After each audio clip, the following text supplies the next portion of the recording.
Good morning. We're just going to give folks a few seconds to clear the waiting room. As a reminder, when you are entering from the waiting room, please remain on mute unless and until you are appearing or testifying before the board.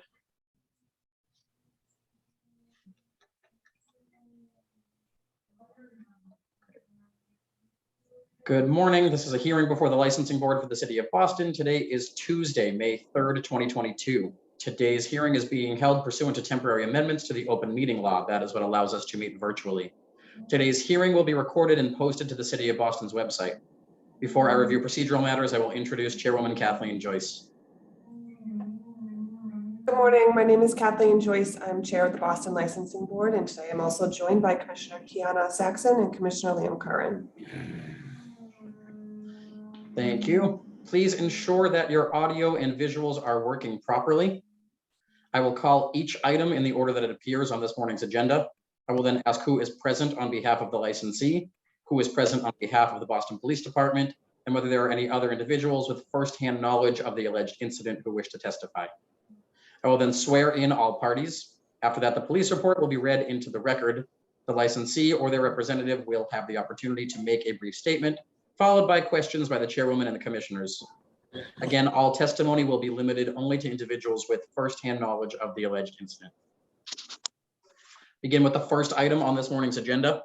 Sullivan's Saloon LLC, doing business as Sullivan's Tap, located at 168 Canal Street.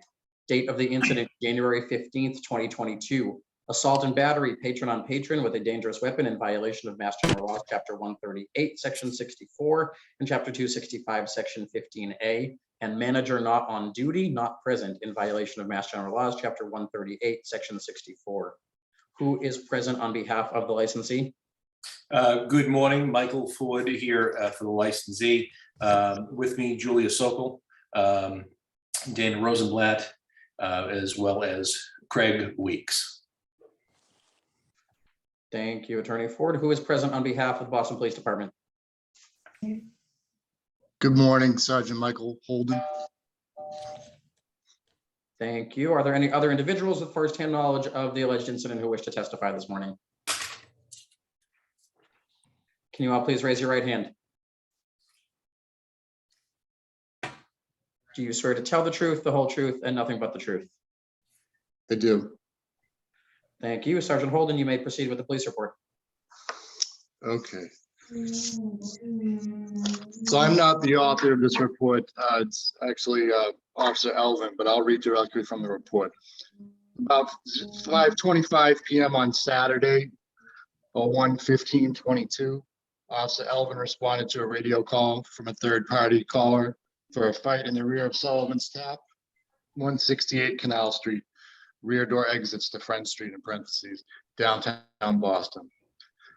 Assisting units included Sergeant O'Hara, the Alpha 901, Officers Abreu and Subtle, Alpha 102, Officer Bang, the Alpha 421, Officer Robichaud, the Alpha 426, Officers Brooks and Dan Leckie, Alpha 103, Officer Beatrice, Alpha 432, Officer Chen, Alpha 690, and Officer Marchand, Alpha 435. Upon arrival, a white male in apparent distress ran toward Officer Elvin's cruiser and asked for assistance, stating he had been violently assaulted outside of Sullivan's Tap. The victim immediately identified himself as Marco Carnavale, date of birth 11/1995, and his girlfriend, accompanying a witness on scene, as Catherine Maloney, date of birth 09/16/96. The victim, Carnavale, stated that the incident began following a minor verbal argument inside the bar between him and another male patron of Sullivan's Tap, the suspect in parentheses, who he was playing pool with. The victim stated that he pulled out of the game last minute when it came to his attention that the suspect, unidentified at this time, may be cheating. The victim stated that this time the suspect became irate, highly confrontational, and aggressive. The victim stated that words were exchanged and the bar staff asked the suspect to leave, at which time the suspect grabbed him by the throat and threw him into a wall, knocking into his girlfriend. The victim stated that he left the bar at the same time as the suspect via the rear exit door that spills onto Friend Street, directly opposite the Greatest Bar, 262 Friend Street, at which time the suspect became extremely violent. The victim reported being knocked to the ground and kicked in the head multiple times with a shod foot and was knocked unconscious for an estimated 20 seconds. The victim further stated the suspect made numerous threats to shoot him, although a firearm was never seen nor displayed. The victim's girlfriend, Maloney, provided an eyewitness account to the incident and made statements that corroborated his account of the events that transpired prior to officers' arrival. Officers requested EMS to the scene for an evaluation of the victim's injuries, which he reported were very serious, stating numerous times that he was not okay. When Boston EMS Ambulance 3 EMTs Galucci, Kennedy, and Murphy arrived on scene, however, the victim refused treatment outright, stating that he is a firefighter/paramedic and did not want to be treated for his injuries. The victim was advised to recontact 911 in the case that he wishes to seek later medical treatment. The victim described the suspect as a 40 to 45-year-old white male with neatly combed black hair, wearing a black Lululemon jacket, dark wash blue jeans, and light brown leather dress shoes. The victim stated that the suspect was accompanied by another unidentified male who did not partake in the assault. The victim described his second individual as a 6'2" white male wearing a dark rain jacket and a college sweatshirt underneath. The victim stated that he last saw the suspect flee the area on foot 2 to 3 minutes before the officers arrived on scene, stating the suspect walked down Friend Street towards Tea Garden and took a right on Causeway Street. A description of the suspect and the other unidentified male accompanying him was broadcast over the air on Channel 2. Officers canvassed the area for individuals matching the suspect description to no avail. Officer Elvin observed the victim to have a dark red strangulation mark on both sides of his neck. A1 detectives were notified. Officer Elvin escorted Carnevale and Maloney back to District 1, where Detective Walsh, the Alpha 803, took photographs of the victim's injuries. District A1 Patrol Supervisor, Gold 911, myself, was notified. Officer was advised that a Code 35 license premise violation would be issued at a later date due to the high call volume at the time of the incident. Note, Officer Elvin made 2 fruitless attempts to speak with management at Sullivan's Tap following the incident at approximately 8 p.m. and 9:30 p.m. Both times when Officer Elvin requested to speak with a manager to obtain a point of contact for documentation purposes.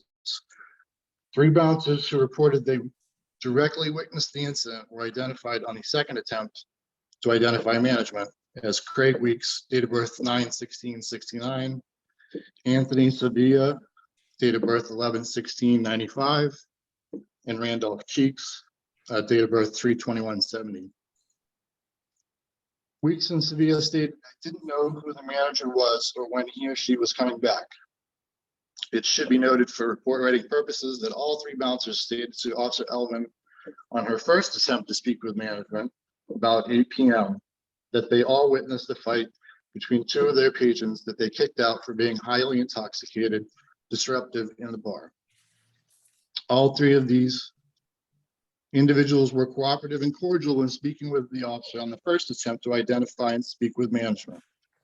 Weeks then stated he believed the managers were gone to get food and would return within approximately 30 minutes. Officer Elvin attempted to be as reasonable as possible to provide the bar staff with adequate time to locate management and responded to the premises about 9:30 p.m. At this time, Sevilla, Cheeks, and Weeks stated that management still had not returned and they did not know when they would be coming back.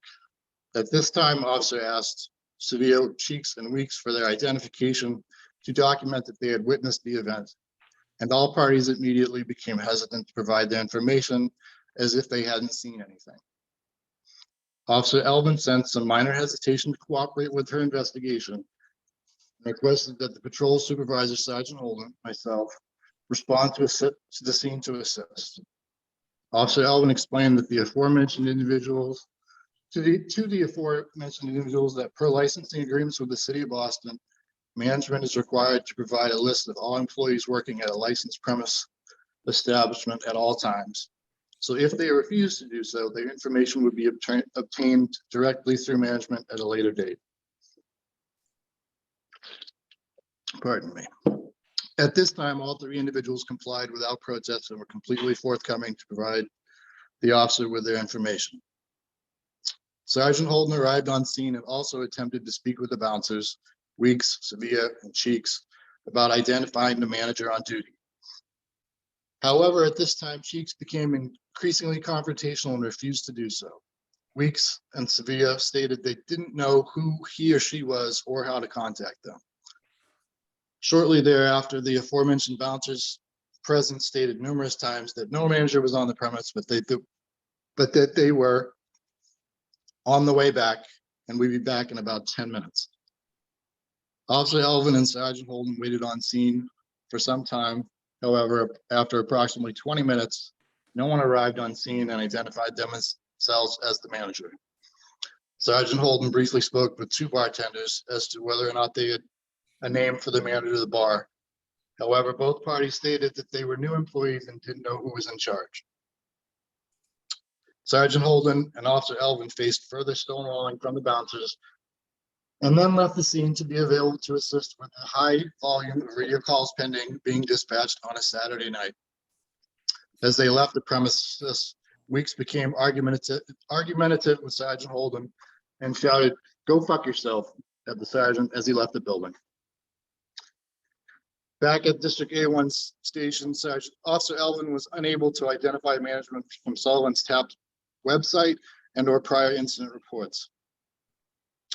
At approximately 11:05, Sergeant Holden and Officer Elvin returned to Sullivan's Tap to issue a license premise violation. Only at this time, the fourth time responded to this location, were members of management identified.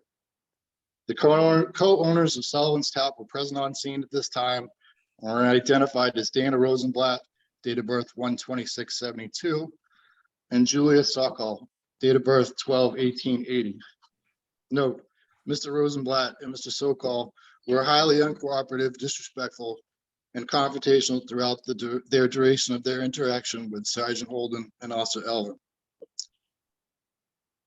In particular, Mr. Sokol displayed a total disregard for the officer's authority and unprofessionalism in a very public manner as the bar was crowded with numerous onlookers following the let out of the Boston Celtics game. Mr. Rosenblatt and Mr. Sokol stated that they briefly stepped outside to eat dinner. However, they stated that they denied not being in the building when Officer Elvin responded at 8 p.m. and later at 9:30 p.m. Mr. Rosenblatt and Mr. Sokol stated that their door staff, specifically Cheeks, believed that Sergeant Holden was rude and confrontational to them, so they were not surprised that they refused to help officers conduct their inquiry. Mr. Rosenblatt and Mr. Sokol stated that it is absolutely false that the bouncers do not know their names and have their contact information. Rosenblatt and Sokol later stated that there were 3 managers on duty and had all been there since noon, and it was on camera, despite being apparently absent at the time of Officer Elvin's numerous responses. Sergeant Holden issued Sokol a license premise violation number 022777 in hand on scene. During this interaction, the bartender at the establishment, an unidentified white male with a red beard wearing a scally cap, inserted himself into their conversation despite having stated earlier in the evening that he didn't know the manager's name and didn't see anything. This individual began wildly shouting at Sergeant Holden and waving his arms back and forth, pointing his fingers close to Sergeant Holden's immediate facial area in a belligerent manner. Sokol also began pointing at Sergeant Holden, was in very close proximity to the sergeant's person, stating, "You know what you did tonight," and stated that officers were being disingenuous by stating that the bar staff failed to cooperate. At this time, Officer Elvin stepped in front of the unidentified bartender and told him and Sokol to step back and away from Sergeant Holden. Sergeant Holden and Officer Elvin left the premises without further incident. Sergeant Detective Gallagher notified via department email. Excuse me. I also, in addition to the original report, felt strongly enough to write a supplemental report capturing my viewpoint of the incident from when I arrived, and I'll read from that now. At about 21:13 on Saturday, 2/15/2022, Sergeant Holden responded to Sullivan's Tap, a licensed premise located at 168 Canal Street for a code 35 licensed premise inspection. On scene and assisting was the Alpha 499, Officer Elvin, with body camera activated. I entered the establishment and spoke with Officer Elvin, who explained that she was having difficulty determining the name of the on-duty manager. Officer Elvin stated that the 3 bouncers mentioned by name in the original narrative were either unwilling or unable to provide the name of the on-duty manager.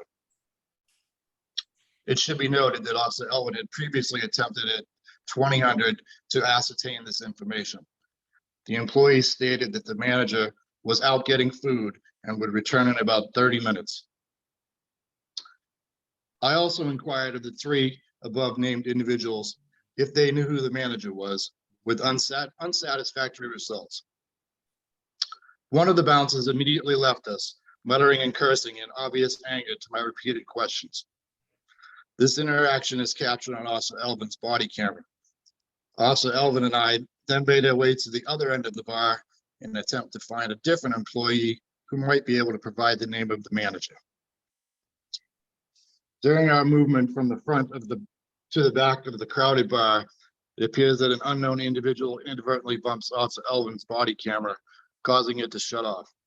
Neither I nor Officer Elvin were aware of this accidental deactivation until I reviewed the footage from the bar later that evening. Reaching the end of the bar, I spoke with several other employees, a white male who appeared to be the bar back, and a white female bartender. Neither of these employees were able to name the manager of the bar, both stating that they were new.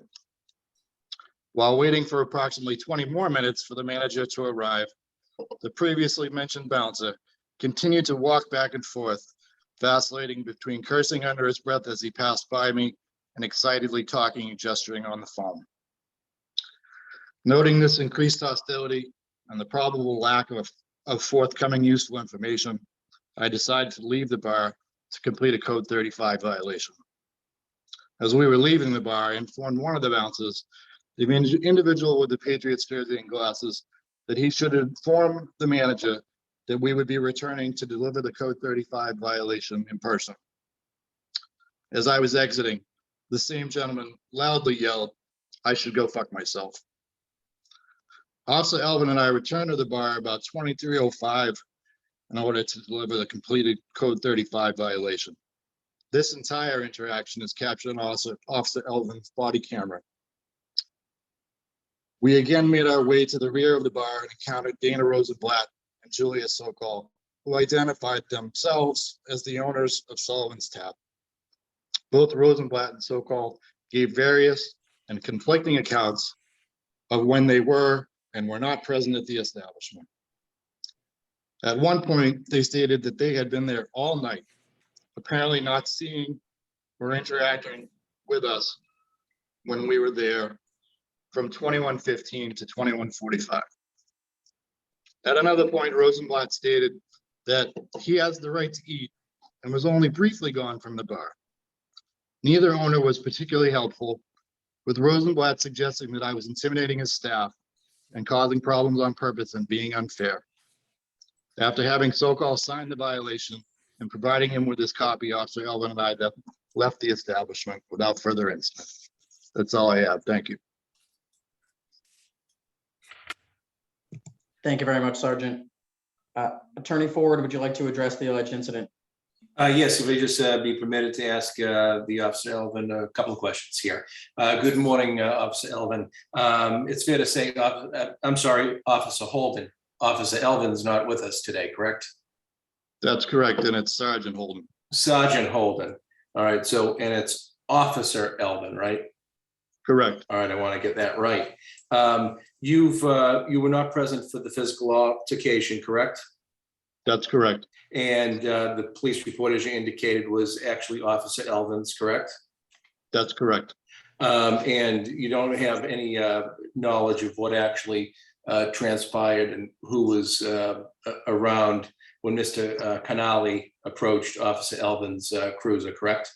I do not. All right, so you don't know if she got out of the cruiser, correct? I can only go by what was in her report. All right, and it's fair to say, at least from her report, that the doorman did respond and say that the manager went for food, correct? That's correct. And it also indicated, I think, on page 2, that the 3 doormen, when they met, were cordial and cooperative, correct? It does mention that. I think you're painting an incomplete picture, but I would say overall regarding the first incident, I would characterize that as cooperative. Thank you for your commentary. I just want to ask the questions to get through with it. When the doormen who were working, the employees were and those were the 3 gentlemen, they were 3 black individuals. Is that fair to say? I would characterize 2 as black and 1 as Hispanic, but Okay. for all purposes, yes. And when they were asked for their ID, there was minor hesitation, correct? That's what's in the report. I was not present at that time. Okay.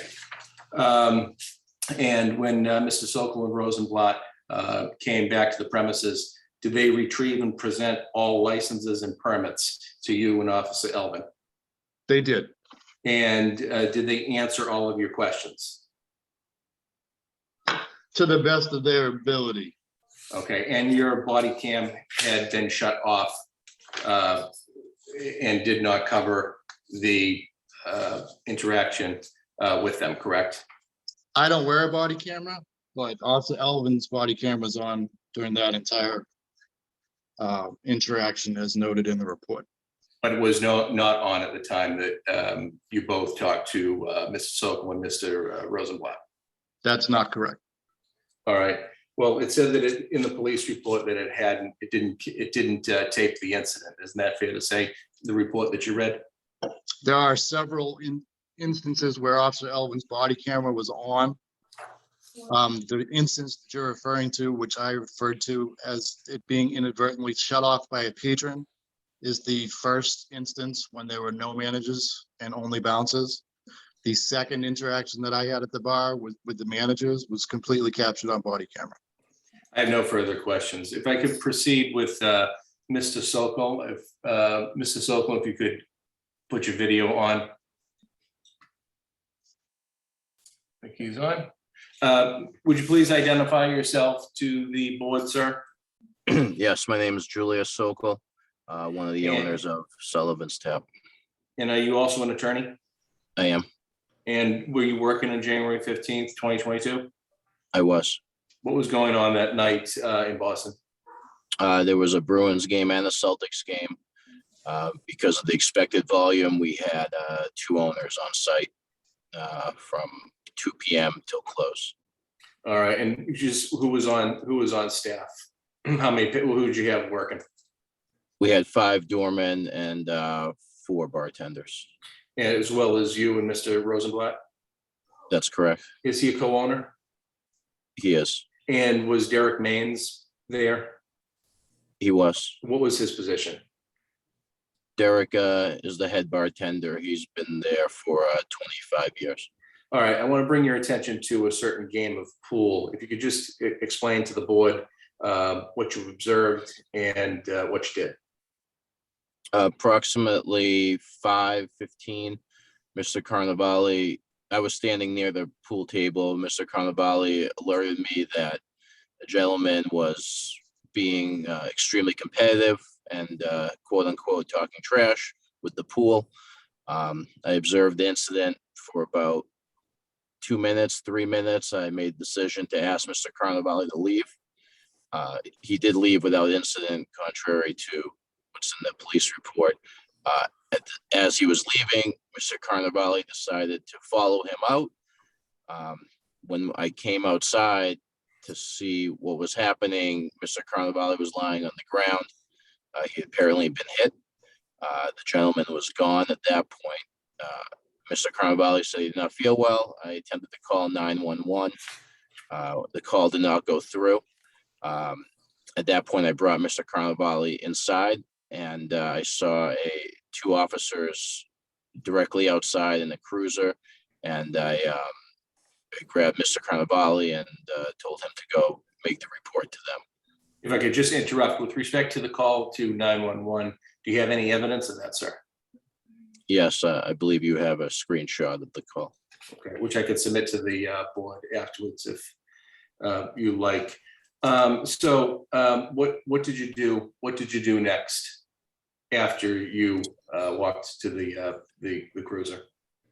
We stayed at the premises for about an hour and a half, just seeing if anyone would come talk to us. I stopped 2 sets of police officers on the street, asking if they wanted to interview anybody, if they wanted to ask any questions, or if they wanted to see any video. Both sets said no. And at that point, I was under the impression that nobody wanted to talk to us about the incident. And then yeah, I'm sorry, I apologize. No, go what ahead. did you do next? Did you end up leaving the premises, and why?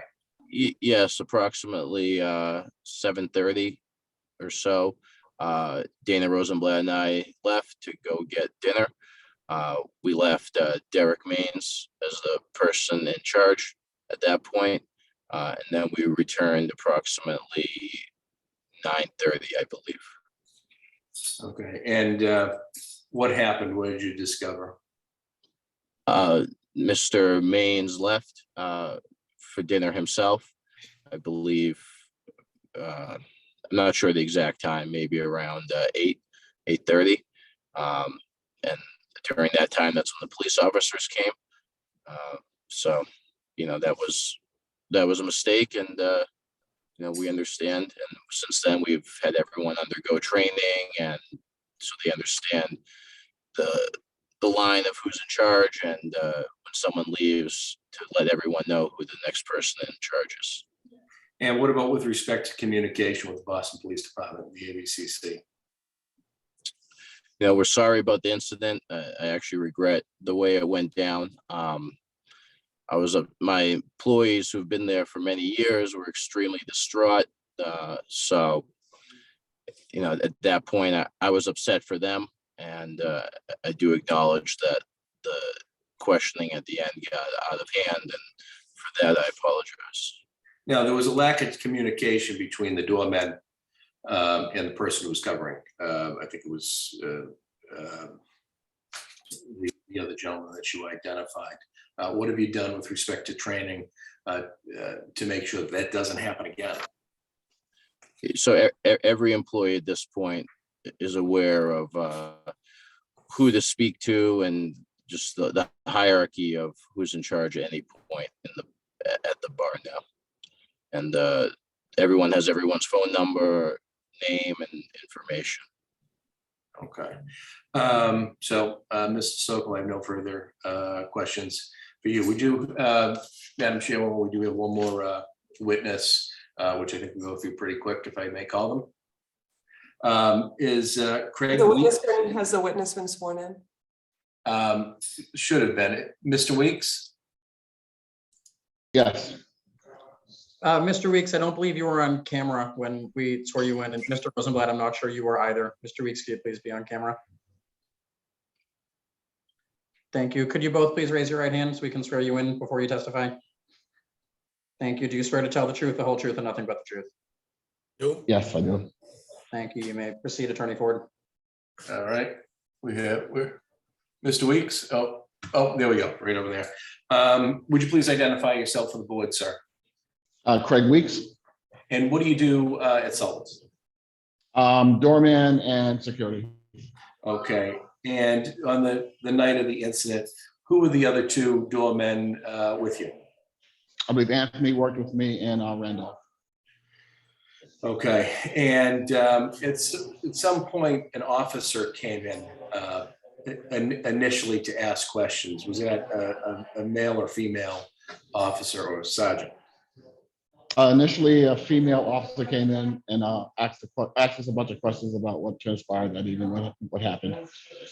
And then another officer came. Well, and how many times did she come in? I believe she came in twice before a second officer came in. Okay, and then a second officer, would that be Sergeant Holden, who testified today? Is that the gentleman who came in? I believe that's him, correct? Okay, and some questions were asked there, right? Yes. Okay, what happened? What went wrong? So the female officer came in, she asked us a bunch of questions. She was very cordial, professional. We answered the questions to the best of our ability. You know, we gave her what she wanted. She left, came back, and again, she asked, you know, the same questions, but we gave her whatever we had. Again, she was professional, no issues there. A little while later, the other officer comes in and very rude, condescending, aggressive in his approach to get questions from us. At one point, I had to tell him that I'm not a suspect, I'm actually a witness. I'm trying to help give you the information that you're requesting. He was the same way, same demeanor to each one of the employees at the bar. Have you, let me ask you a question. At the time, there was some confusion as to who was in charge when Mr. Sokol and Mr. Rosenblatt left for dinner, correct? Correct, yeah, yeah. Okay, and we'll go to retraining in a second, but more importantly, I think there's an allegation in the first police report that you had said to one or more of the officers to go fuck yourself. That's completely untrue. There's no reason for me to have an attitude with the officer other than him being aggressive towards me, but I did not tell him to go. Okay. I did not say that. And the officers no were point. walking at the, the officers had to walk through the premises in order to exit, correct? Correct. And there were many other patrons around at the time, correct? Now, more importantly, what the board obviously wants to hear is, you've heard it through Mr. Sokol, what's happening with respect to retraining, specifically cooperation, communications with the police, person in charge, et cetera. Yeah, so we've had training with anywhere from the head manager, a head bartender, and also the owners that have given us retraining about succession, who's in charge, who's to contact in case of situations like this do arise in the future. All right, I have no further questions for you. You want to stay on the Zoom because the board might have some questions for you. Thank you. I don't have, Madam Chairwoman, I don't have any other witnesses, just maybe to summarize. With respect to the patron, I would strongly argue they were separated. It was a staggered leave, and it was totally unforeseeable to see the victim run out. When that happened, Mr. Sokol did call 911. I could give you a screenshot of that. I have seen it. And when he saw the cruiser out front, walked him out to the cruiser. And there's nothing that really contradicts that. And I would argue they handled it professionally, they handled it well. Where did things go wrong?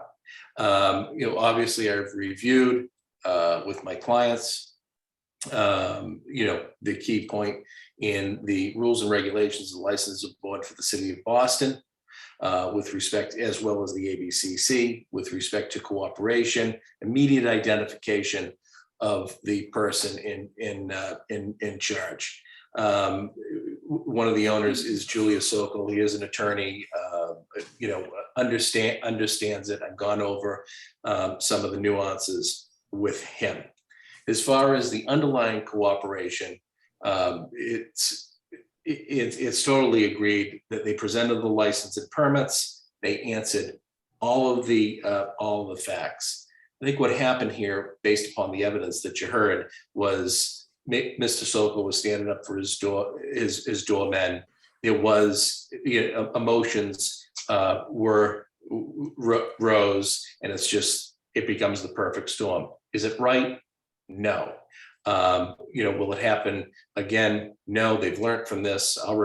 We have spent hours on this situation. They do apologize to the board. They apologize to the Boston Police Department, as well as to Officer Elvin and Sergeant Holden. So I hope that you take all of that, as you deliberate with that and make your decision. And I'm I gonna thank you jump for your right in. time. So Mr. Weeks, how long have you worked here? At the time of the incident, I was there. Sorry, 2 I can't weeks. hear him. How long has he worked here? I've been there 5 months now, but at the time of the incident, it was probably 2 weeks. Okay. And do you have previous experience working in bars and restaurants? I have experience working being a doorman at a nightclub in Dorchester. Not a nightclub, but a social club in Dorchester. Okay. So can you tell me how you didn't know who the manager was that night? I'm sorry, can you repeat the question? How did you not know who the manager was that night? I knew who the manager was, and I told him who the manager was that night. I Okay, did it tell the sounds officer. like when Officer Elvin arrived, you told her you didn't know who the manager was, and then you told her. No, I told him the manager was Derek. That's what I told him. Okay. So then we have some bartenders who were also new, and they didn't know who the manager was. Is one of those bartenders Derek Maines? Derek is the main bartender. Okay. So is he the one with the red beard? No, Okay, very confusing. the guy with the red beard is another doorman. Okay, so this is a Celtics game and a Bruins game. I would think by all accounts, people on the hearing today would say that this was a busy night for the bar. Would you agree, Attorney Ford, Mr. Rosenblatt, Mr. Sokol, busy night for the bar? It was busy for the bar. The only thing that we put in there, I didn't elicit it from Mr. Sokol, is when the games come on, that's when it dies completely down. because Okay, they've so gone it was a to the busy game. night for the, I'm just asking. Is it Yeah, busy yeah, for the no, bar? absolutely. A busy day. So on this evening where you have a busy night for the bar, describe for me who was the person in charge did for training before the shift started that night. Who trained the staff that night before the shift started? Whose responsibility was it to tell the staff that was working on the Celtics game and the Bruins game what their expectations were that night? Mr. Sokol, if you could just elaborate on that. Sure. So Mr. Rosenblatt arrived at, I believe, around noon that day, and he checked in with everybody, and he informed them who would be there all that night. And I myself arrived around 4 o'clock, and I did my same check-ins as well at that So time. Mr. Rosenblatt, did you go around to these new bartenders and to Mr. Weeks, who had only been there for 2 weeks, and tell them who was in charge that night? I did. I went around. I always make my rounds every time that I go in to just to talk to the people and see everything that's happening, and also prepare them for a busy day. You know, at the same time.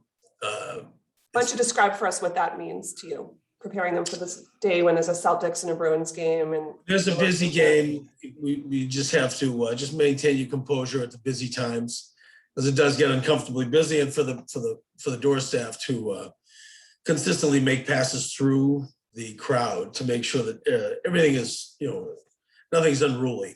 At the same time, they know that Derek is the man in charge, and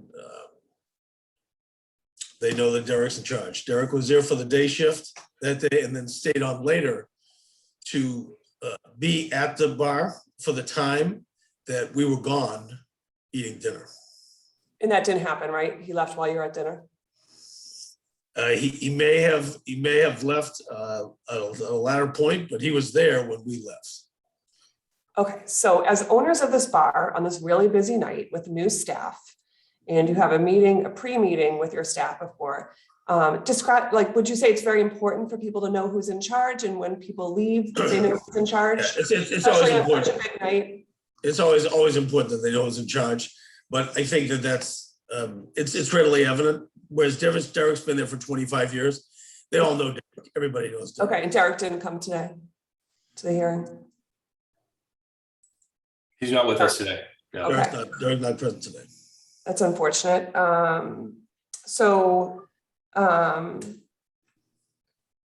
It says that when the police, I think Officer Elvin was there 2 or 3 times and repeatedly asked for who was in charge. At any point, did your staff call you when you were out to dinner and say, hey, Boston police are here tonight looking for you? I didn't get any phone calls. I don't know if Julius got any calls. I didn't get any calls. Around, yes, at about 8:30, 8:40, I received the call and that's when we headed back. Were you guys together? Yes, Okay, so Mr. Rosenblatt didn't know if Mr. Sokol received calls, but you guys were having dinner together outside. Yeah, we were together. That's right. Okay. So tell me what your standard operating procedures are with your staff when police show up and they're looking for a manager and there's no manager on site. Mrs. Sokol? so in general, actually the ABCC and the police come in very frequently. Never had an issue. I don't, this particular day, I don't know why these responses were given to the police. Obviously, it's a problem. They felt aggressed upon. That's why I was upset when I spoke with them, because this has never happened. It's the same with the exception of Craig, who was the 5th doorman that day. Most of our employees have been there for years, especially the doormen. Everybody knows who the owners are. Everyone knows who the managers are. It was bad circumstances, bad context. And we're owning up to that. But in general, everybody knows that they need to cooperate with the police. They come in all the time. They're also patrons. There's full respect for the police. This was a bad example. I acknowledge that.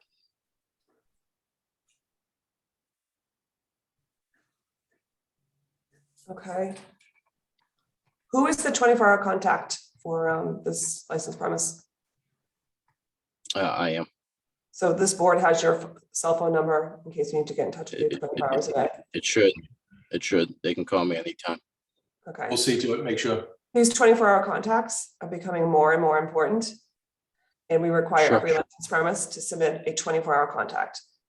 Someone that That's we can no get problem. in charge with to cooperate with us in the Boston Police should we need access to any video footage or to answer any questions.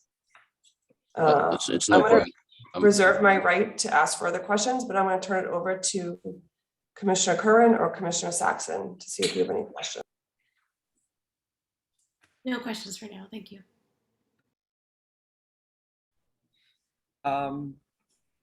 Sergeant Holden, Yes, sir.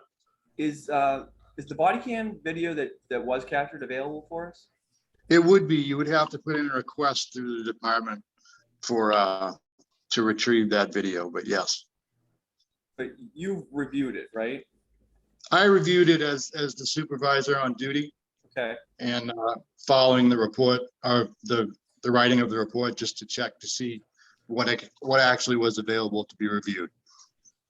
And it's my understanding that the video was, Officer Elvin had the body cam on each time the officer returned? Correct. And it was only the last time at some point when you're passing a patron that it might have been bumped off by the patron. Technically, I think if you characterize it as 3 times that she was there, Yeah, it was midway in the second interaction when there were no managers on the scene. okay. So that would have been approximately the 8 p.m. return. The incident was in. No, that would have been the 21:15 to 21:45. Okay, 9:15 to 9:45. all right. I'm sorry. Was Officer Elvin there? She is not. No. Officer Elvin was there a total of 3 times, correct? I believe she initially responded to the incident Yeah, and then returned at 8 o'clock yeah. to try to get information and then returned again. I believe she says about 9:15. Yeah. And that's when she And felt she so was getting some resistance and then called for me to come down. And even the final time after 9 p.m., neither one of the co-owners presented themselves to you. I would characterize the final interaction as the one that she and I both met with the owners. The third time. Okay. And So two times. where did they come from at that point? Sorry. They were in the bar. It's a shotgun bar. We entered on one side. They were at the far end of the bar. Okay.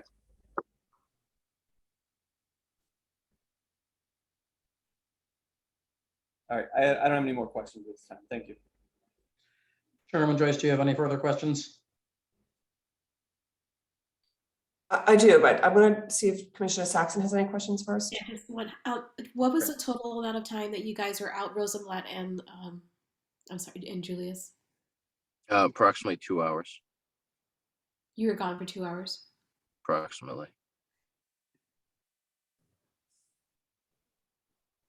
Okay, Attorney Ford or Mr. Sokol or Mr. Rosenblatt, you've described how you've retrained your staff and you have new policies in place. Are those written down? Yeah, there's a sheet that says the order of who's in charge.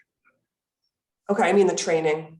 I'd like the board to have a copy of your, Sure, we can We'll get submit that. here. okay. And also for the record, your 24-hour contact is Stephanie Scioni. She's the manager of record. Okay, so should it As well. be Mr. Sokol as the 24-hour contact?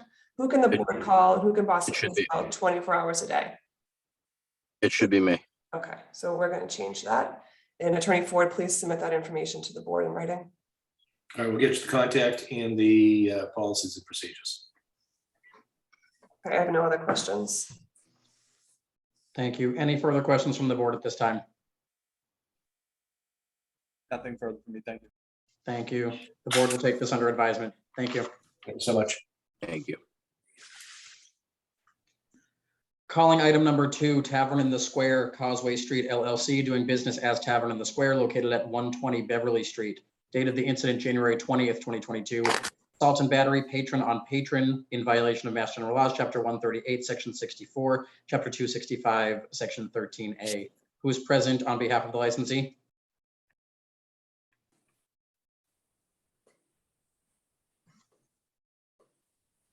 Is there anybody here on behalf of Tavern in the Square?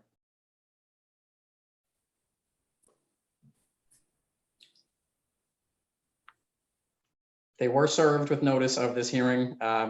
Chairman, would you like to continue with the police record and continue with what's on the record?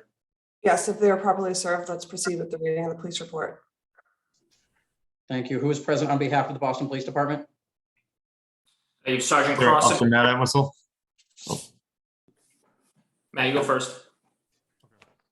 Officer Matt Entwistle, Boston Police Department. And Sergeant Zachary Crossan from the Boston Police Department. Thank you. And are there any other individuals with firsthand knowledge of the alleged incident who wish to testify? Okay, Officer Entwistle, Sergeant Crossan, can you both please raise your right hand? Do you swear to tell the truth, the whole truth, and nothing but the truth? I do. I do. Thank you. Who is going to be reading the police report into the record? That'll be me. I'll be reading it. Officer Entwistle. Great, you may proceed, officer. Okay, about 12:07 a.m. on Thursday, January 20th, 2022, Officer Entwistle and Rooney assigned to the Alpha 102 responded to a radio call for assault and battery at 120 Beverly Street, Boston, Tavern in the Square. Channel 2 dispatch notified officers 2 males were fighting inside the restaurant, leaving 1 male with a broken jaw and a large amount of blood. Dispatch stated the suspect was a white male about 28-30 years old, blonde hair, wearing a green Celtics jersey, fled the scene in an unknown direction. Also responding was Officers Grady, Murray, Genius Simus, and Sergeant Crossing. On arrival, officers observed the victim, William Barrington, sitting on the front patio with a large amount of blood next to his feet. It was apparent to officers Barrington suffered a severe injury to his mouth and jaw. He immediately stated he broke his jaw, and officers observed multiple napkins scattered about a pool of blood underneath his feet. Barrington stated he was standing in the bar inside Tavern in the Square when an unknown male approached him and punched him in the face. The only description Barrington could provide was officers was a blonde, red-haired male, struck him in the face with a closed fist, then fled the scene immediately after. Barrington believed the suspect fled the area in an Uber. One of the females Barrington was with stated there was an altercation between the two men at the bar, which they were swapping a margarita to one of the females, which the female did not want. She then signaled two hands together, signaling a fight ensued. Officers were unable to obtain the female's biological information as they fled the scene soon after. EMS arrived on scene. Officer Murray and Grady then spoke with a witness, Owen McGuire, who stated Barrington and another male went into a restroom earlier in the night and attempted to fight multiple people in the restaurant. Owen stated Barrington made his way over to the corner of the bar and got into a verbal altercation with two other males. At that point, Barrington took his hat off and from the suspect, then the suspect struck Barrington with a closed fist to his jaw. Owen stated both men fled the scene in an unknown direction. Boston EMTs arrived on scene to treat Barrington. EMS notified officers he has a broken jaw and multiple missing teeth. Barrington was transported to Mass General Hospital. Sergeant Crossing issued a code 35 license premise violation on scene. Citation 060619. Thank you, Officer Entwistle. I'm going to turn it over to Chairwoman Joyce if she has any questions based on the police report, or if we want to do a second call for the licensee later on. Why don't we do a second call, see if the licensee joins? Okay. Thanks. Thank you, Officer, for reading the report into the record. Okay. We will take a second call later to see if the licensee appears for item number 2. In the meantime, we will now call item number 3 on this morning's agenda. BVP LLC, doing business as The Point, located at 147 Hanover Street. Date of the incident, February 13th, 2022, assault and battery staff on patron in violation of Mass General Laws, Chapter 138, Section 64, Chapter 265, Section 13A. Who is present on behalf of the licensee? Good morning. My name is Michael Ford, representing the licensee, and with me is Kirsten Bernstein, Scott McLeod, and Christopher Gall. Thank you. And who is present on behalf of the Boston Police Department? That'd be me, Officer Curran. Thank you. Are there any other individuals with firsthand knowledge of the alleged incident who wish to testify this morning? Can you all please raise your right hand? Do you swear to tell the truth, the whole truth, and nothing but the truth? I do. I do. Thank you. Officer Curran, you may proceed with the police report. About 11:40 p.m. on Saturday, February 13, 2022, Officer Curran in the Alpha 435 responded to a radio call for an assault and battery in progress at 45 Union Street, Boston. Also responding to the incident was the A1 Patrol Supervisor, the Alpha 906, Sergeant Whiteman. Upon arrival, officers determined the incident had occurred at the Point Bar located at 147 Hanover Street, Boston. Officers spoke to the victim, Mitchell Truly, who stated that he was inside the above establishment on the second floor with glass drinkware. Victim stated that a bouncer/suspect, Brandon Sean Gully, told him glass was not allowed on the second floor. Victim stated that there must have been some miscommunication and the suspect shoved him and then threw him down the stairs, causing damage to the wall. Victim stated the suspect shoved him again into the damaged wall and dragged him outside the establishment. Officers have observed the wall to be damaged and the staircase inside the establishment. Officers then spoke to the suspect, who stated he told the victim multiple times that glassware was not allowed upstairs on the second level, to which the victim was uncooperative in handing over the glass. The suspect stated that he tried to grab the glass out of the victim's hand but was unsuccessful, to which the suspect stated that he told the victim multiple times that glass was not allowed upstairs. Suspect stated he then grabbed the victim's shirt to escort him out of the establishment, and the victim threw himself down the stairs. Officers also spoke to a witness, Michelle Yanni, who was still on scene, who stated that he saw the suspect dragging the victim down the stairs and outside the bar by his shirt. The Alpha 906 issued a license premise citation. That's the end of the report. Thank you, Officer Curran. Attorney Ford, would you like to address the alleged incident? Yes, please. Just a few questions for, I think it's Officer Curran. Yes. You didn't witness the altercation, correct? Correct. And licensee cooperated with you? Everyone was cooperative, yep. All right, and did you see the BBP, the point sign all smashed in? I did not. Okay. I have nothing further. Thank you, officer. Is Ms. Bernstein on the Zoom? Yes. Okay. Would you introduce yourself to the board? Yep. I'm Kirsten Bernstein. I'm a bartender at the Point that night. And you were working that night, and you, Yep. and I want to bring it to about 11:30 p.m. What were you doing? I was bartending behind the bar on the first floor. Okay, and did you see anything with respect to the staircase that goes up to the second floor? I did. What did you see? The guy went to go upstairs with glass, and that's when I went to follow him with a plastic and met contact with the security guard upstairs because he didn't listen to me. And that's when I just said, B, he's got glass, just make sure you pour it in plastic. And what happened after that? The guy refused, and the guy was like, why do I have to put it in glass? And he goes, it's just one of the rules up here. On the second floor, we don't allow glass just to be safe for our patrons. And the guy refused and started being very vocalized with Brandon. And then that's when Brandon asked him nicely to go back downstairs, and he still refused to listen. Did you see Brandon do anything and grab him? No, all he did was he pointed his hand down and said, may you please go downstairs? And what did the gentleman do? And the gentleman just made some slurs. And then that's when Brandon turned him around and just told him to go downstairs. The kid went downstairs and he tripped on the last two steps where there's a flat surface before the 4 stairs to go to the first floor. And when he fell, could you describe his injuries, if any? There was no injuries. Did you have the opportunity to watch him walk away from the stairs? Yes, How was his walking? his walking was fine. And what happened with respect to Storm security and this gentleman? And then at that point, instead of just asking to be sent back downstairs, they asked him kindly to leave the establishment, which then he still refused. And do you know what he did to the point sign? The Point side, no, but I do know from bystanders that he did destroy a bunch of our chalkboard signs outside. And he was the gentleman who called the police? He was.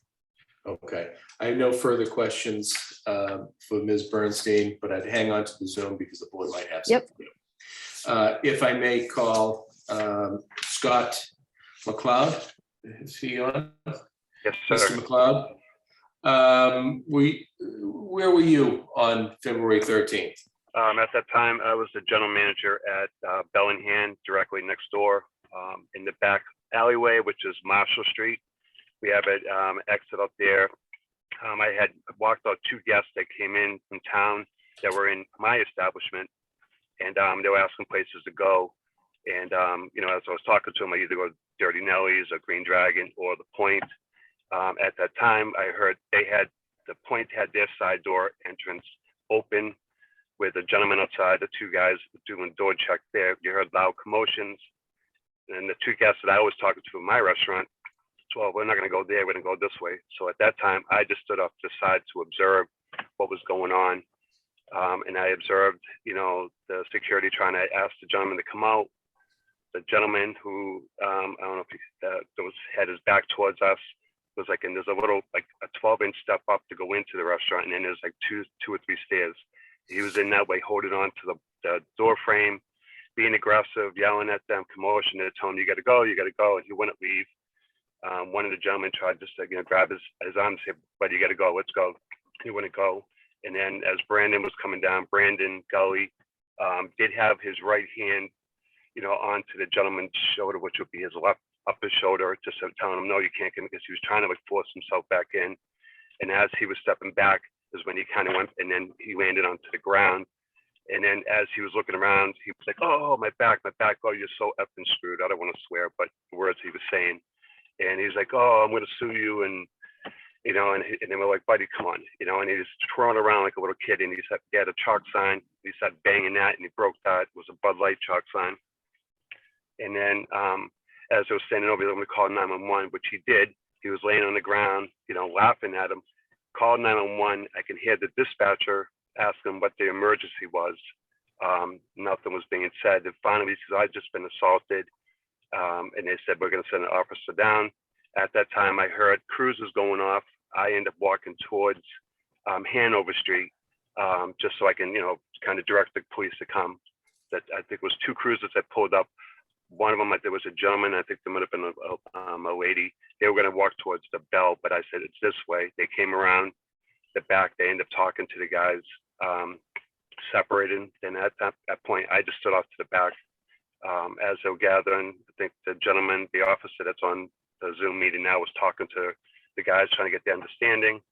I believe they kind of went inside to see what happened, and then they said that they were calling a commanding officer, and then at that time a sergeant had pulled up. I remember going off the side and just saying, hey, I was a witness off the side, and just standing it, but I let them do their thing. At that time, probably about 15 minutes, they wrote, I saw him write up a piece of paper with something and hand it to them. After they got information, I went back to my restaurant, which I was talking to my door guy, just saying, hey, these guys ain't coming back in, they're not coming into our restaurant. And then I went back inside. That was it. And then just two follow-ups. When outside and he was trying to come in, was he thrown to the ground? Not that I could see. No, he was like I said, there's like a 12-inch step. He had taken a step back, and then as Brandon had his arm on the shoulder saying, you can't come in, because he was trying to hold the door frame and trying to pull himself in. And as he was stepping back, it's like he kind of took 2 steps and then went to the ground. And when you said he wasn't injured, could you describe specifically why you say that? Because after he got off the phone with the cops, his friend came out, and then eventually another lady came out. He started getting up and dancing and kind of joking around, like, oh, you're so screwed. I think he said, like, I'm gonna own this bar or something like that. And I just sat there and I was like, this is bull crap. That's why I wanted to stay out there, just so I can kind of give my facts. But the officer or whatever was like, not the gentleman that's on, but another one says, no, they'll handle it. They'll get that if they need your information. And that's where I left it.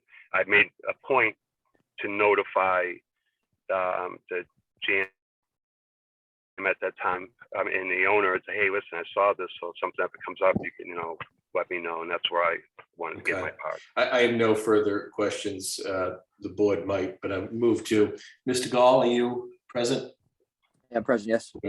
Would you introduce yourself to the board? Christopher Gall, manager of record. Okay, and you were at the time that this happened, you were working as an assistant manager, correct? Correct. But were you working that night? I was not working that night. But just want to make sure, did you perform an investigation? I did, yes. I talked to all parties that were involved on our end, and any other witnesses that would have been helpful to find out what actually happened. Did anybody see him, anybody throw this gentleman down the stairs or push him to the ground outside? There was anything that I found or talked to, there wasn't any type of physical threat to this kid where he was thrown down. Okay, I have no further questions. Just in summary, Madam Chairwoman, would put forth that they handled the situation appropriately. They cooperated with the police. This is an incident of a person acting in a very wrong way, and ask when you deliberate that you find that they handled things appropriately. Thank you. Thank you, Attorney Ford. Chairman Joyce, any questions? No questions. Commissioner Saxon, Commissioner Curran? No questions for me. Thank you. I don't have any. Thank you. Thank you. The board will take this matter under advisement. Thank you. Thank you.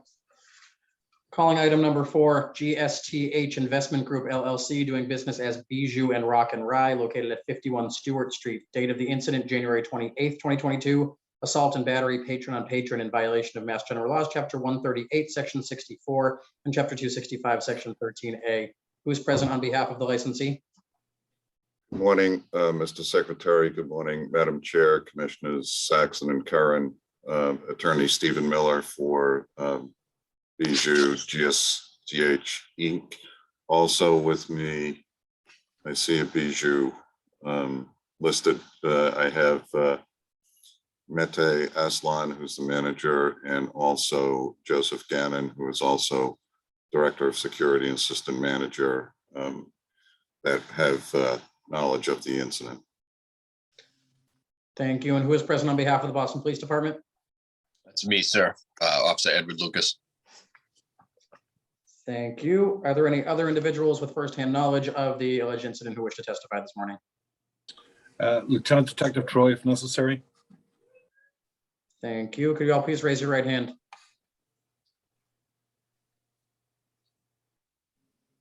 That goes for Mr. There we go. Great. Do you swear to tell the truth, the whole truth, and nothing but the truth? I do. I do. Thank you. Officer Lucas, you may proceed with the police report. All right. About 1:28 a.m. on January 28th, 2022, officers Lucas and Scott in Alpha 103 responded to a radio call for an assault and battery at Bijou Nightclub, 51 Stewart Street in Boston.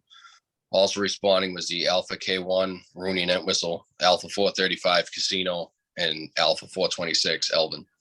Upon arrival, officers identified the victim, Maxim Kiashko, on the sidewalk in front of the above address. The victim, Kiashko, had a visible broken nose that was bent to the right side. Kiashko stated that while at his table in the club, the unidentified suspect told him to move. Kiashko stated that he was at his table, at which point the suspect punched him in the face with a closed fist. Kiashko exited the club and called 911. Kiashko stated that he did not know the suspect, but stated he believed he was still inside. Bijou staff stated that the suspect had already been removed from the club and was no longer on scene. Officers requested EMS and the Alpha 906 Sergeant Whiteman. While gathering information, Kiashko provided a date of birth of February 4th, 2001. On a Rhode Island driver's license, the date of birth was listed as February 4th, 1999. And on a Ukrainian passport, the date of birth was listed as February 4th, 2004. Kiashko ultimately admitted that he was 20 years old. Kiashko was transported to Tufts Medical Center by the 1A04. Officers spoke with Bijou staff who stated that every patron's ID is scanned prior to entry. Staff members scanned the Rhode Island ID provided by Kiashko, which did indicate that it was a legitimate state-issued license. Alpha 906 Sergeant Whiteman entered Bijou and conducted a license premise inspection number 001709 for patron and patron assault and battery. Kiashko's Rhode Island driver's license was seized and entered into the A1 property control log, book number 28, page 9, and stored in the A1 district property room. That's it for the report.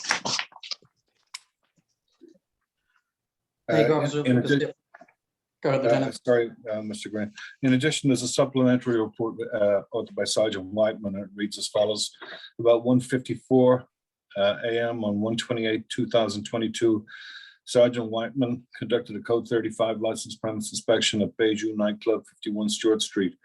The Code 35 was conducted in response to a patron A and B that occurred inside the premises. Sergeant Whiteman was met by a manager, Joseph Gannon, who cooperated with the inspection.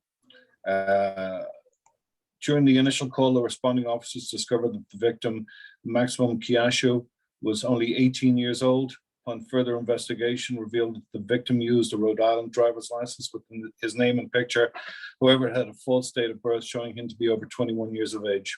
Door staff stated they had scanned the ID and it had come up as valid. Door staff scanned the ID in the presence of officers who confirmed that the ID was valid according to the scanner.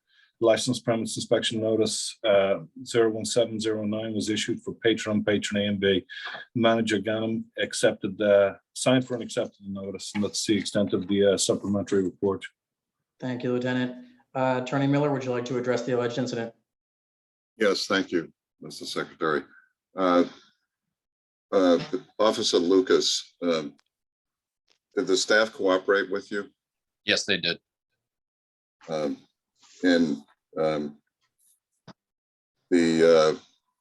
You were on scene, and was there EMTs on Yes, scene too?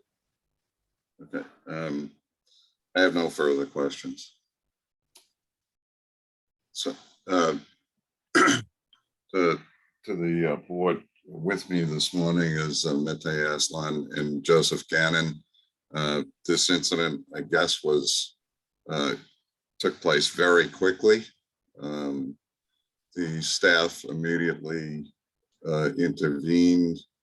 Part of the staff took the aggressor out one door, and both Mr. Aslan and Mr. Gannon took the person that got punched out the other door. The police were called, the EMTs were called.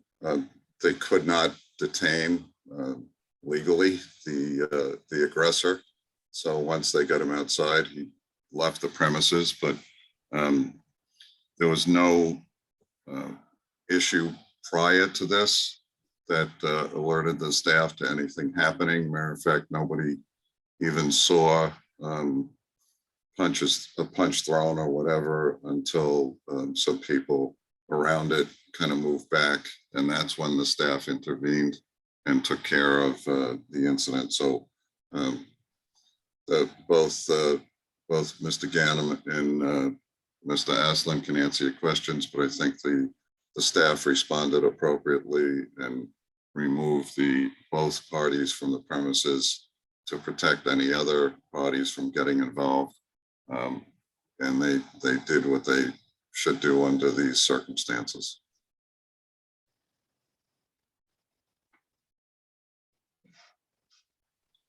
I don't have anything else, but both somewhere I say at Bijou, under Bijou Boston, both Mr. Aslan and Mr. Gannon there to answer any of your questions. Thank you, Attorney Miller. Chairman Joyce, do you have any questions? I have no questions. Thank you. Commissioner Saxon and Commissioner Curran, any questions? Nothing from me either. Thank you. None, thank you. Thank you very much. The board will take this matter under advisement. Thank you. Thank you. Calling item number 5, JJ Foley's Cafe, Inc., doing business as JJ Foley's Cafe, located at 111 to 123 East Berkeley Street. Date of the incident, January 18th, 2022. Assault and battery employee on patron in violation of Mass General Laws, Chapter 138, Section 64, and Chapter 265, Section 13A. Who is present on behalf of the licensee? Patrick Foley, counsel. And I'm joined with Michael Foley, the general manager, and the employee on duty that night. Morning. Thank you. Good morning. Who is present on behalf of the Boston Police Department? Sergeant Dunn. Sorry, one more time. Sergeant Dunn and Officer Galvin, is that what I heard? That's correct, yeah. Thank you. I believe Detective Wallace is also present. Yes, Detective Wallace. Thank you. Are there any other individuals with firsthand knowledge of the alleged incident who wish to testify this morning? Can you all please raise your right hand? Do you, Mr. Foley, is it possible to do? Great. Do you swear to tell the truth, the whole truth, and nothing but the truth? Do. Yeah. Thank you. Yes. Who will be reading the police report into the record? Officer Galvin, I will. Great, you may proceed. About 1:49 a.m. on Tuesday, January 18th, 2022, Officer Galvin in the Delta 411 Alpha responded to a radio call to investigate person at the AC Hotel, 225 Albany Street. Prior to arrival, Channel 5 dispatch notified the officer that the hotel concierge was calling to report that a hotel guest was involved in a fight outside 242 East Berkeley Street and wanted to speak with police. Upon arrival, officer was met by the victim, Christopher Kilroy, inside the front lobby of the AC Hotel. The victim told the officer that around 1 a.m., he was involved in a fight outside JJ Foley's located at 242 East Berkeley Street. The victim stated that he arrived at JJ Foley's earlier in the night and struck up a conversation with an unknown bar patron. The victim stated that around 1 a.m., the unknown bar patron got into a verbal argument with an unknown suspect who was working as a bartender at JJ Foley's. The victim stated that several men, who he describes as friends of the suspect, approached him and the unknown bar patron and started to push them and throw punches. The victim stated he was confused as to why he was being assaulted, as he did not know the bar patron and was not involved in the verbal argument with the suspect. The victim told the officer that he exited the bar to try and avoid any further conflict. The victim stated the suspect and his friends followed him outside, where the suspect punched him in the face, which resulted in him falling on the sidewalk. The victim stated that when he was on the ground, the suspect kicked him in the head. The victim stated that he got up off the ground and ran after the suspect. However, the suspect ran inside J.J. Foley's and locked the door. The victim stated he then went to the AC hotel where he was staying for the night and had the concierge call the police. The victim had minor swelling and a small cut on his forehead, as well as a small cut under his right ear. It should be noted that the victim had bloodshot, glassy eyes and had an odor of alcoholic beverage emanating from his breath. The victim declined several offers to be evaluated by Boston EMS. The victim was advised to call 911 if he needed assistance at a later time. The victim described the suspect as a white male in his 30s, approximately 6'5" tall, with dark brown hair, wearing white button-down shirt. The victim was unable to provide a description of the other parties involved in the incident. Officer attempted to gain further information on the incident from the staff at J.J. Foley's, but arrived after the bar closed for the night. Sergeant Dunn was notified of possible license premise violation. While writing this report, officer was notified by Channel 5 dispatch that the victim had been transported from the AC hotel to the Boston Medical Center. Officer went to the Boston Medical Center and spoke with the victim. The victim stated he was suffering from blurred vision and had a headache. The victim remains in the care of Boston Medical Center for further evaluation. Officer's department issued body-worn camera was not activated inside the Boston Medical Center due to privacy concerns. That's the conclusion of the report. Thank you, Officer. Attorney Foley, would you like to address the alleged incident? Thank you, Officer. Go ahead, All right. Officer. Sergeant, I'm sorry. All right, do you want me to finish up this? We also have a detective to speak on a follow-up as well, or do you want the attorney to speak first? No, thank you. Is there an additional report? We don't have that if there is. So there's a license premise report, and then also, like I said, the detective has a follow-up investigation notes that he would like to discuss. Great, please proceed. On January 9th, 2022, at about 12:20 a.m., Sergeant Dunn, Delta 904 of the District 4 conducted a license premise inspection of J.J. Foley's at 117 East Berkeley Street, South End. Inside the premise, Sergeant Dunn observed the certificates and license board posted in the front of the bar for all to see. Sergeant Dunn informed the bar owner, later identified as Jerry Foley, of the incident on 1/18/2022, incident number to follow, of an alleged assault of an employee unknown on a patron. As a result of the alleged incident, Sergeant Dunn issued license premise inspection notice 042205 to J.J. Foley's for an employee on patron fight. Mr. Foley signed for the accepted the notice.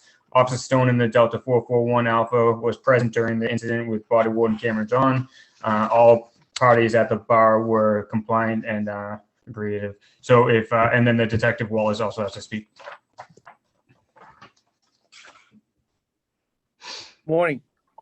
Morning, follow-up investigation. I did interview the victim, who stated that medical staff told him it was possible that he had a seizure that caused some of the injuries that he was being evaluated for. Also interviewed a witness at the AC hotel that worked at the hotel that stated that the victim was highly intoxicated when they entered the hotel that evening. And the victim made several inconsistent statements relative to what he said on scene, relative to what was on the body camera that the officers had observed that evening, as well as statements that he made to me in the follow-up interview. I also interviewed the bartender who was working that night, who stated that the victim was asked to leave the establishment because he was making inappropriate comments, inappropriate homophobic slurs. So the bartender asked him to leave and walked him out the door. So at that point in time, the victim and his group of people, another female and a male, started banging, kicking on the door. And at no point did the bartender say that the victim was assaulted inside of the establishment by any parties referenced in the police report, initial police report. Thank you. And Sergeant Dunn, Detective Wallace, would it be possible to submit those additional reports to the board? I don't think we've received them before today. Yes. Absolutely. Great. Thank you very much. Now, Attorney Foley, would you like to address the alleged incident? Thank you very much. First off, Detective, were the Foley's cooperative in the investigation? Yes, they were. Thank you very much. On the night in question, it was a slow Monday night, and Michael Foley was also the manager and the employee on duty. 3 people entered the bar, two gentlemen and 1 girl. Mr. Foley served them 3 drinks. Shortly after they received their 3 drinks, they became very belligerent. They were saying homophobic statements, which are very offensive, seeing that the 2 people next to the group were 2 homosexual men. Mr. Foley asked them to leave once. They then became increasingly belligerent. Mr. Foley again asked them to leave, at which time they proceeded to leave. The gentleman and the girl walked out the door. The last gentleman, while walking out the door, lunged at Mr. Foley and grabbed his shirt. Mr. Foley shoved the gentleman to get him off of him, and then proceeded to lock the door to keep them out and to stop the disturbance. Mr. Foley has been an employee there for many, many years. He's there 5 to 6 nights a week. He's been the general manager there, I believe, since 1997, and he knows how to run a professional establishment.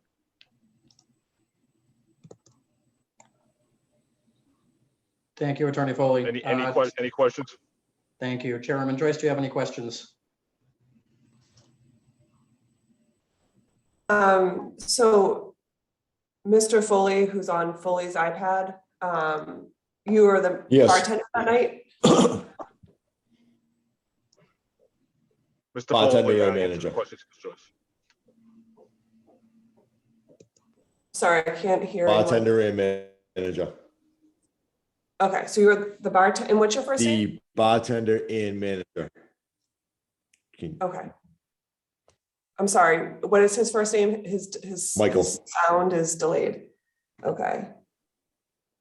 And so in the police report, it talks that the bartender's friends, the suspect was the bartender. So is that referencing you, Michael Foley? Or is there a different bartender? I don't know. I was the only employee on record. Okay. And how many, so you were the only employee for the whole place that night? Yes, it was 1 o'clock in the morning. I think there was 5 or 6 people in there. Okay. And would you describe the other people there, your friends? Customers, not really friends.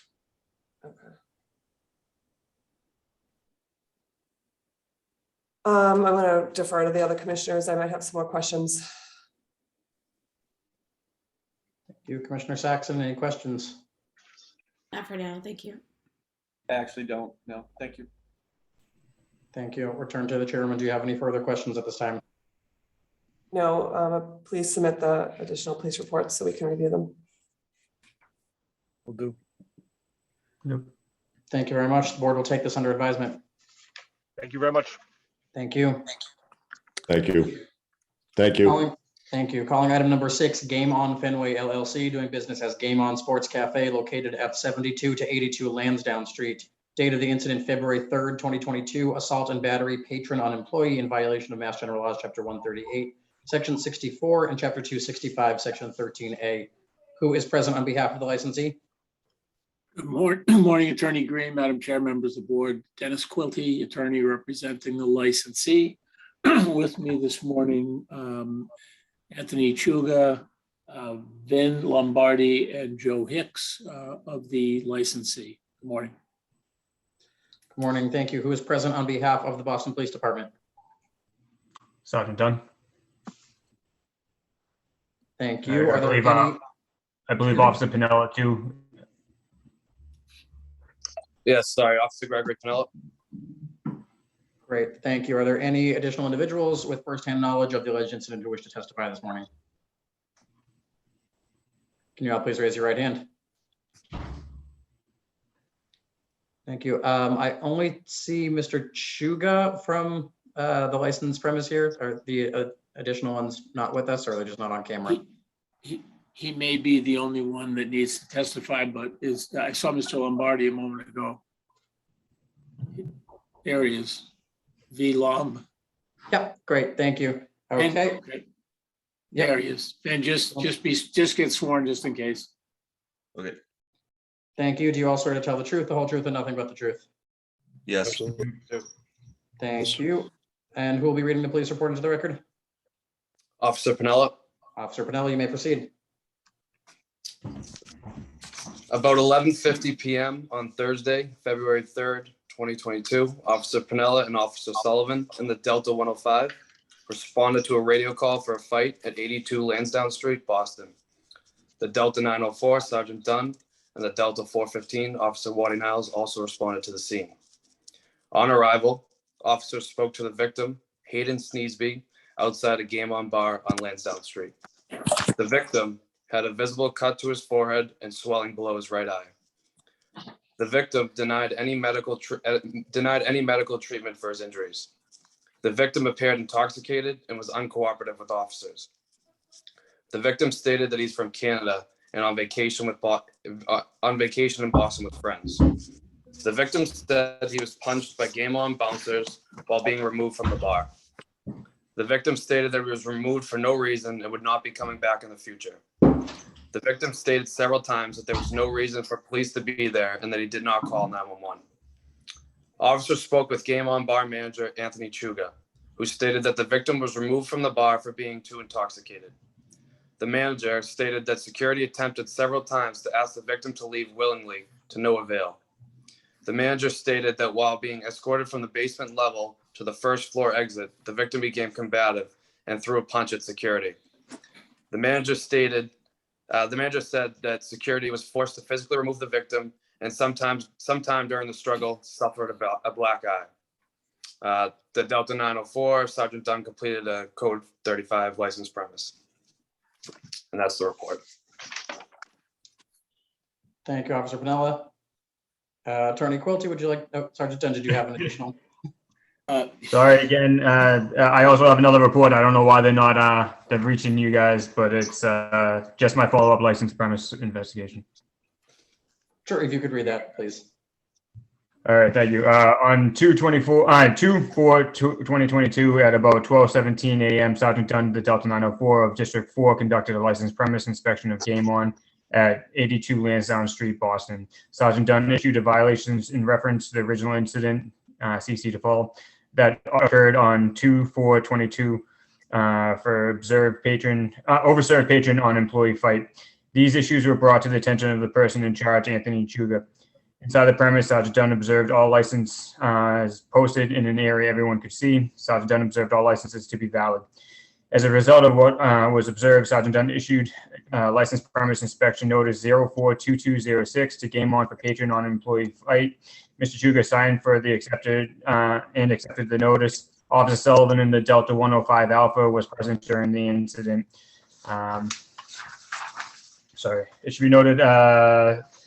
Yeah, so I will get this over to the board as well as the other incident, and also the employees on scene were cooperative. Yeah, we also have to get them over to the licensee as well before we can consider them.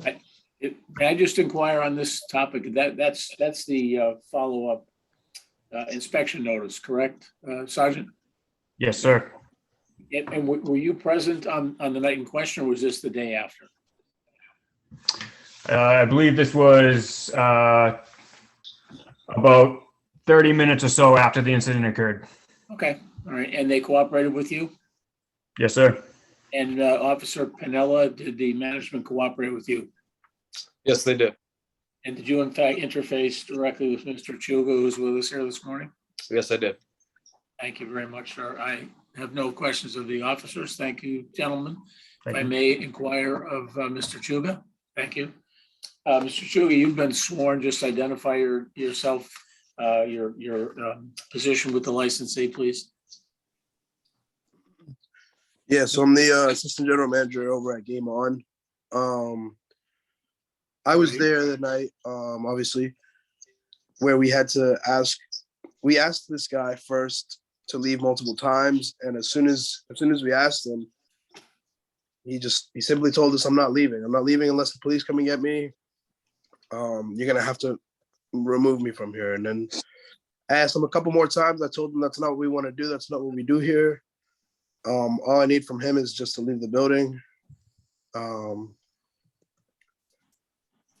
Once he started swearing at me and telling me that basically he'd beat the shit out of me, I told him that, okay, well, we're gonna have to physically remove you. And we did just that. We brought him to the back elevator. Once up the back, I moved to the front of the house just to make sure that the door guys at the front knew not to let him back in. And lo and behold, he was there trying to start another fight with the door guys at the front who were not related to the incident. But I stayed with them just in case. And I kept on telling them, like, you're already done for the night. You're not coming back in. I was radioed over for, he was trying to climb on top of tables, and we gave him multiple warnings. But once, I think he understood that he wasn't coming back in, and then he proceeded to tell us that he would fight us for his reentry. I simply told him that's not going to happen today. He's done for the night. And then he proceeded to pump his fist as if he was going to hit me. So my door guys kind of just got closer to me. And then he kept on saying that, like, he'll fight us all one-on-one. I told him we're not doing any of that. He then proceeded to grab me by my neck. Once he did that, the door guys kind of just restrained him. When we restrained him, there was a lot of snow on the ground. We were off to the side, and we kind of went down, and we just held him down, and we kept on telling him, like, he needs to calm down. We're just going to restrain him until he calms down. He's not coming back in tonight. And he did not want to do any of that. He kept on screaming at us, saying that as soon as he gets up, he's going to beat the shit out of us. So we restrained him on the floor. As soon as Julie, was he there? Were you there in that position when the police officers arrived? Yeah. So as soon as we saw the blue lights, we figured it's safe to step back. And this guy kind of understood that he may get arrested, so he backed up. He moved away, and he stopped talking to us about fighting. And he actually came over and was like, "Oh, there's no need for police. I'm gonna leave." And that's when the police stepped in. I moved to the side and I spoke to the police while they spoke to the guy here. And Mr. Chuga, the violation notice for today is indeed an A and B patron on employee. Are you the employee and are you the victim in this matter? Yeah, absolutely. I was the one who he was swinging at. He grabbed me by my neck. I was the victim here. We really tried to just restrain him and just hold him down. And so Thank you, sir. The board may have some questions for you. I have no further questions of this witness. Thank you, Attorney Quilty. Chairman Joyce, any questions? I have no questions. Thank you. Commissioner Saxon, any questions? I don't have any questions. Thank you. Commissioner Kern, any questions? Thank you. The board will take this under advisement. Calling item number 7, Mccarthy's Inc. of Boston, doing business as the Pudding Stone Tavern, located at 1592 Tremont Street in Roxbury. Date of the incident, February 12th, 2022, assault and battery employee on patron in violation of Mass General Laws, Chapter 138, Section 64, and Chapter 265, Section 13A. Who is present on behalf of the licensee?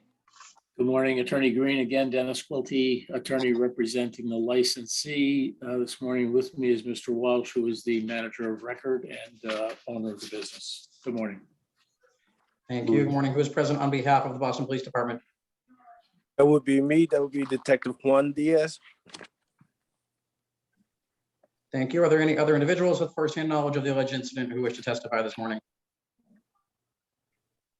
Can you all please raise your right hand? Do you swear to tell the truth, the whole truth, and nothing but the truth? I do. I do. Thank you. Detective Diaz, you may proceed with the police report. Okay, the matter is about 2 p.m. on Saturday, February 12th, 2022, Officer Hippolyte in the Bravo 457 Delta responded to a call for assault and battery report at 17 Eldora Street, Roxbury, Apartment 3. Upon arrival, officer met with the caller victim, Hoyuk Wally Ibitsum, who stated that early this morning around 12:20 a.m., he and his roommate / witness attempted to go to the Puddingstone Tavern located at 1592 Tremont Street, Boston. Victim Ibitsum stated that they were denied entry by security due to the bar reaching its maximum capacity. Victim Ibitsum stated that when they observed a large group exit the bar, they went to see if at that point they would be able to enter. Victim Ibitsum stated that as the witness, Lopez-Walsh, went to speak to security about getting in, now that people had left, that the security guard began pushing witness Lopez-Walsh. The victim, Ibitsum, went to aid his friend when he stated that he was punched multiple times in the face with a closed fist by another security guard. As a result of the punches, the victim's front tooth was chipped in half, causing him to bleed from the mouth. The victim sought medical attention this afternoon and wanted to report the incident. Victim Ibitsum described the security guard who punched him in the face as white male in his 20s with no facial hair. There's also a supplemental report, which I authored. On Wednesday, February 16, 2022, Detective Juan Diaz, myself, and Kevin Coker responded to 1592 Tremont Street, Boston, Mass., the Puddingstone Bar, for an A&B that was reported to have occurred on February 12, 2022. Detective Kevin Coakley issued license premise violation for an assault and battery employee on Patron, violation number 026152. The manager, Mello Medina, signed and accepted the violation notice. I also have investigative report, if you would like for me to read that at this time. That is also not a report that has been submitted to the board. Nor have I seen any supplemental. So, We have one supplemental. yeah, that was one that was just read. I think the one he just read, yeah. Okay. Yes. These are the investigative reports. I don't have them, unfortunately. Yeah, if you could please submit that to the board, but that will not be part of the record this morning. That'll be fine. Thank you. Attorney Quilty, would you like to address the alleged incident? Yes, if I may, is it detective? Correct. Okay, thank you, sir. So you followed up on Officer Hippolyte's report, is that correct? That is correct. Have you ever seen this individual, Ibitsum? No, sir. Okay. And you were not present on the day that he reported this incident? That is Ibitsum. Okay. And Correct. from reading this report, it appears as though Mr. Ibitsum placed this call from an apartment at 17 Eldora Street. Correct. The following afternoon. Correct. And your report indicates that the management cooperated with you, is that correct? Also correct. Thank you, sir. I have no further questions of the detective. I would like to inquire of Mr. Walsh, if I might. And just as a, prior to that, would like to just tell the board that this individual was indeed denied access, but that's where the facts seem to go in different directions. They were simply, there was a couple of people that appeared to be intoxicated. It was relatively late at night. They were simply not allowed in. They were asked to leave. They remained outside. They get into arguments with people on the street. The staff just simply refused them admission because of their activities and interactions with other people. And that is literally the last that we are aware of this individual. Mr. Walsh, can you, having been sworn, just state your name and your position in the licensee? My name is Harry Walsh, and I'm manager of the Puddingstone Tavern.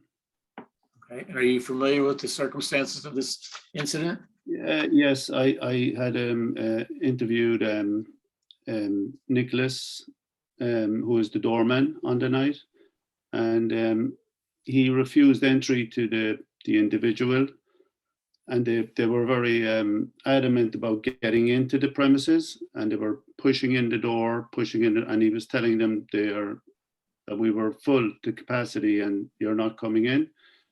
So he, the men outside were trying to push in the door, so he pushed them to get them to close the door to keep them out, and they forced the door in again, and they pulled him out outside the premises where he was struck in the face, and then he tried to protect himself. He was waving his arms, and the bartender, Scott Prince, came out, saw the disturbance at the door, came out onto the street and got Nick back inside, and asked the gentlemen that were trying to get in, that were intoxicated and trying to get in, to leave the area.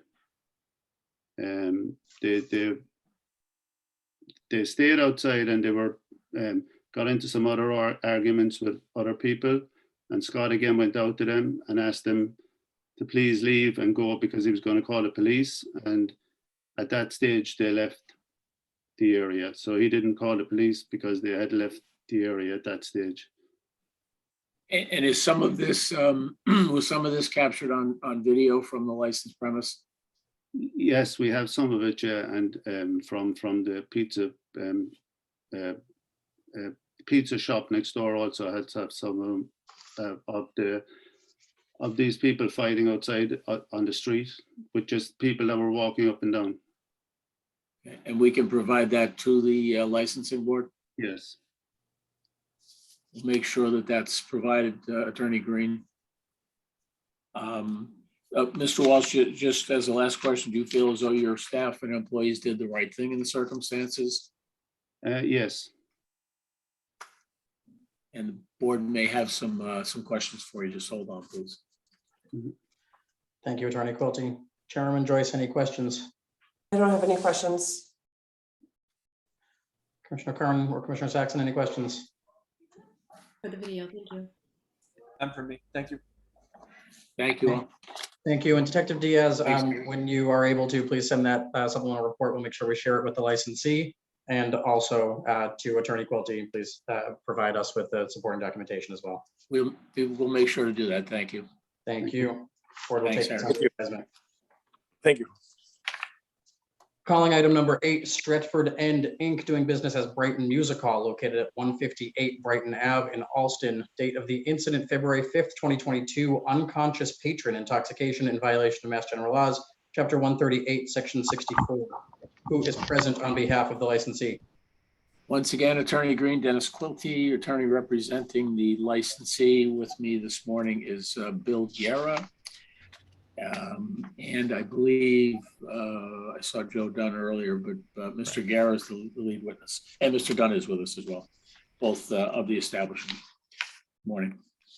Great, thank you. Who is present on behalf of the Boston Police Department? Good morning, Sergeant Mark with the K, Kervin, K-E-R, V as in Victor, I-N. Thank you. Are there any additional individuals who would like to testify on this item this morning? Yes, Officer Michelle with the Boston Police. Thank you. Can you all please raise your right hand? Do you swear to tell the truth, the whole truth, and nothing but the truth? Thank you. Sergeant Kervin, you may proceed with the police report. Okay, thank you. Good morning. I'm going to read the police report. I did not write it. Officer Michelle did, but I'm going to read it. About 1:06 hours on Saturday, February 5th, 2022, officers Michelle and Gomes, while assigned to the KK02 Alpha, responded to a radio call for a sick assist, man unconscious, at Music Hall, 158 Brighton Ave. Upon arrival, officers spoke to the manager, who was later identified as Bill Guerra, who stated that one of his co-workers, who was the victim known to the comm, had passed out in the back. Mr. Guerrera stated that the victim, who works part-time for him, had about 4 drinks tonight. However, he was not sure if the victim had done any other drugs beside the 4 drinks. Officers attempted to speak to the victim. However, the victim was non-responsive. The victim appeared heavily intoxicated to officers. The victim evaluated on scene and was later transported to St. Elizabeth's Hospital for further evaluation. That's when I responded, the Kilo 903, myself, Sergeant Kervin, and I conducted a code 35, which would be license number 060630. And that's the end of the report. I did not see the victim, so I don't know his status, but for the record, I'll let you know that the Mr. Guerra and the staff was cooperative with the police. They answered all our questions. And if I recall, the licenses were in an area where I could observe them behind the bar. Inside the police report, it does give a phone number of who called 911. I have the phone number here, but I don't know the person. So I don't know if it was the bar staff who actually called 911 or a witness. And that's the end of the police report. Thank you, Sergeant Kervin. Attorney Quilty, would you like to address the alleged incident? Yes, if I may, please. Sergeant, first of all, the inspection notice indicates that police were called by the staff. Is that consistent with what you believe occurred? I believe so. It just whoever called 911 didn't give a name, or the operations didn't ask for a name. I have the phone number. I don't know if you would know who the phone number is, but I don't know the name. Thank you, sir. I know Mr. Guerra, who's here today, is going to testify that he directed staff to call the police in any event, but he can testify to that. But thank you, Sergeant. Appreciate it. Mr. Guerra and I guess Mr. Dunn, as long as you're here, having both been sworn, just identify yourselves for the record and state your association with the licensee, please. Mr. Guerra. Yeah, Bill Guerra, General Manager. And Mr. Dunn. Joe Dunn, partner, owner. Thank you very much. And Mr. Guerra, were you present on the night in question? I was, yes. I'm manager on duty. And the individual who's identified in the report, Mr. Lombard, is he an employee of the establishment? That's correct, he is. Okay. And on the night in question, did he reach out to you and ask if he could come by to this particular show? Yes, he had been working at a different venue for not for us earlier that evening, and he sent me a text to see if it would be okay to come by after his shift there, and I approved. Okay, so you approved him to be there. You knew him, yes, et cetera. Mm-hmm. And subsequent to this incident, did you discover something about Mr. Lombard that you didn't know the night this happened? Did you discover something about his health issues? Yeah, I was informed by someone else who knows him personally that he does take some prescription medications, but I was not aware of that prior to this. And subsequent to that, did he provide you a written, basically, apology stating that he had medical issues and had taken some medication that interfered with or dealt him, unfortunately, with the alcohol he consumed? He did, yes. And you were unaware of that until you found out later? That's correct. And did you or your staff call the police on the night in question? Yes. I can't remember if it was if the officer wants to read or the sergeant, if you could read the number, I could tell you if it was me. I don't remember if it was me or a staff member. I don't want to give the whole number, but the area code would be 740. Okay, that's not me, but I believe that is a staff member. Okay. All right. And is Mr. Lombard still employed? He is. Okay. And is he in otherwise good health as far as you know today? Yep. I saw him yesterday, in fact. He's fine. Okay. And as a result of this incident, have you taken steps with regard to employees off duty asking to come to shows and the like?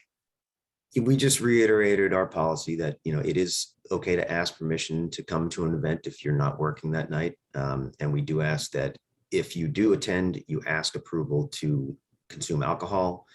And then we sort of we take an extra step and say, we ask the employee, is there any reason why you should not be allowed to consume alcohol, knowing that they're over 21, of course.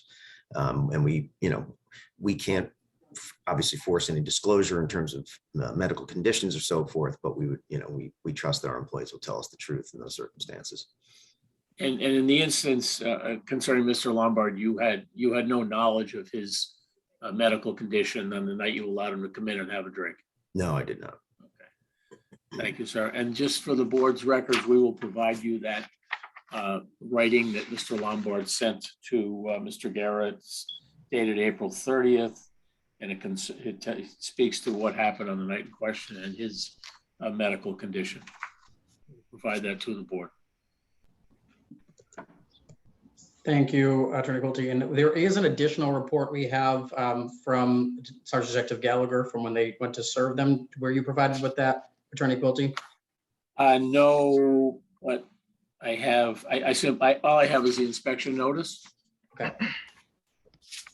The inspection notice? Yes, ma'am. I mean, just the one page, the licensed premise inspection notice, you know, suggesting what the violation was. That's where I discovered that police were called by the staff. But there's no narrative to it. It's just the date and time and the violation and who signed for it, et cetera. Got it. Okay. Who's, all right, we can't read the other one into the record then.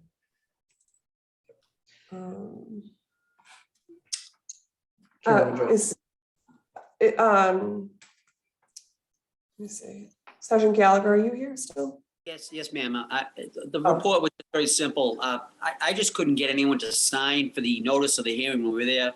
We asked 3 people and everyone kind of refused. We usually don't run into that problem, but that was basically the report I wrote, that they were a little hesitant, I should say, for accepting the notice of the hearing, and we just left it there. And I wrote a supplemental report that it was not signed. Okay. So I know Attorney Quilty says he doesn't have that, but how did you find out about the hearing? Was it, did the staff give it to you? That's what I'm trying to get at. How did, I'm sorry, I don't understand the question. Was that a question to me? Whoever would like to answer it. Sergeant Gallagher just said when he went to go submit the notice of hearing to the staff that they refused to sign for it. So that's the first that's been brought to our attention. In fact, that's very unusual. The inspection notice says management cooperated with the police. Mr. Guerra, are you familiar with any? How did you get notice of the hearing? I was informed by one of our owners, so I assume, I don't know exactly how that, what the paper. We were just, we were given as usual, we did receive the notice in the mail. You received the notice in the mail? Received the notice in the mail, yes, correct. The notice of the hearing, okay. And on that notice of the hearing, it says that they refused to sign. Well, it doesn't on what I'm sorry, I just haven't seen that. It does not say that on what I have. It says they cooperated. Okay. I would like to know what the date that was issued, because I'd like to research that. That's very unusual. March 31st, 2022. Thank you. I'll look into that. 9:32 p.m. Okay. Yeah, and again, this is not the initial police report that we were talking about right now. This is a supplemental. We thought it was sent to you afterwards when the license premise unit went to serve notice of today's hearing. I will send that off to you now. I apologize that you didn't receive that ahead of today. Are those dates correct? I mean, this incident states to have occurred on February 5th, and it was March 31st when the officers came by to give the notice? That's because correct. the notice I'm reading from was given the very night of the incident. This is the notice for the hearing.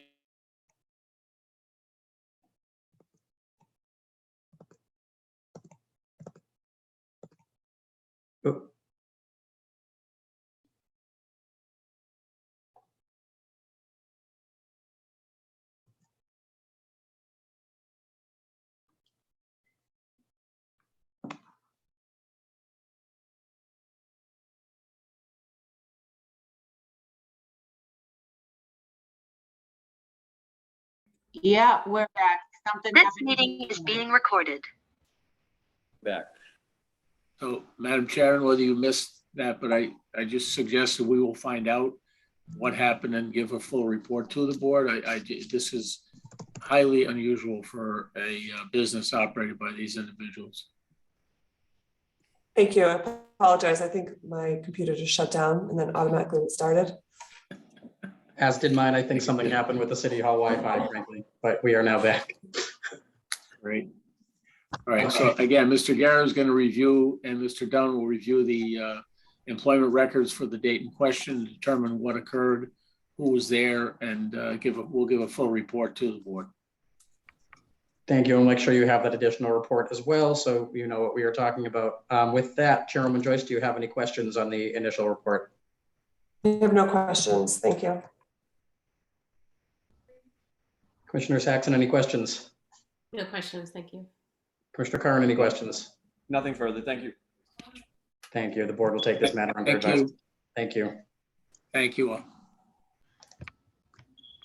And calling item number 9, Adventure Investments Boston LLC, doing business as Fire and Ice, located at 31 St. James Avenue. Date of the incident, February 18th, 2022.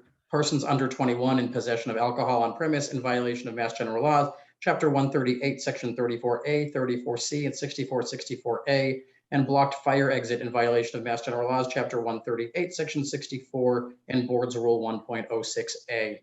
Who is present on behalf of the licensee? Hi, good morning. My name is Casey Coulter, and I am a managing partner of Adventure Investments Boston, doing business as Fire and Ice. I'm also joined this morning with the restaurant's general manager, Robert Holland, and the assistant general manager, Eduardo Pedroza, who was the employee on duty at the time of the incident. Thank you. Who is present on behalf of the Boston Police Department? I am. Thank you, Detective Hernandez. And are there any other individuals with firsthand knowledge of the alleged incident who wish to testify this morning? Sergeant Detective William Gallagher, if need be. Thank you. Can you all please raise your right hand? Thank you. Do you swear to tell the truth, the whole truth, and nothing but the truth? I do. I do. Thank you very much. Detective Hernandez, you may proceed with the police report.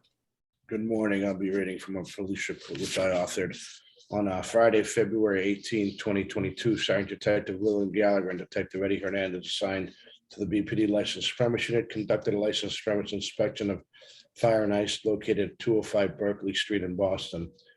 As detectives walked through the restaurant to make sure the fire exits were unobstructed, they observed that the front fire exit was blocked by numerous chairs. While walking through the dining area, detectives observed a table of 7 patrons with alcoholic beverages, fireball bowl, and 3 straws in front of three of the patrons. Detectives noted that these female patrons looked young. Detectives asked the patrons to produce identification to confirm their ages. 3 out of the 7 individuals stated that they were under 21 years of age and could only produce college IDs. After further investigation, detectives were able to confirm the identities of the patrons with the drinks in front of them as Kenna Cruz, Daniela Gillings, and Alexis Giddings.